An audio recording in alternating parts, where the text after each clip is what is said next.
এবং আপনাদের মনে থাকবে এই নিরাপদ সড়ক আন্দোলনের মাধ্যমেই প্রথম যে শিক্ষার্থীরা সারা দেশব্যাপী যে স্লোগানকে তুলে দিয়েছিল, উই ওয়ান্ট জাস্টিস, আমরা ন্যায় বিচার চাই, সেই স্লোগানের তীব্রতা এতই ছিল যে তৎকালীন সময়ে যে স্বৈরাচার শেখ হাসিনা সরকার, খুনি হাসিনা সরকার, পরবর্তীতে ছাত্র জনতার খুনি হাসিনা সরকার, ওই সরকার কিভাবে নিপীড়ন নির্যাতন চালিয়েছিল এই নিরাপদ সড়ক আন্দোলনকারীদের উপর, কোমলমতি শিশুদের উপর, আপনারা এটা সবাই অবগত আছেন।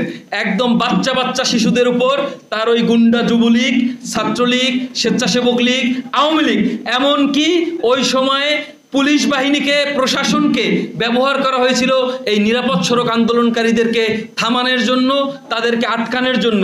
কি স্লোগান তারা দিয়েছিল? We want justice, we want justice, আমরা ন্যায় বিচার চাই। তো ন্যায় বিচার চাওয়ার জন্য এদেরকে নির্যাতিত হইতে হয়েছিল, নিপীড়িত হইতে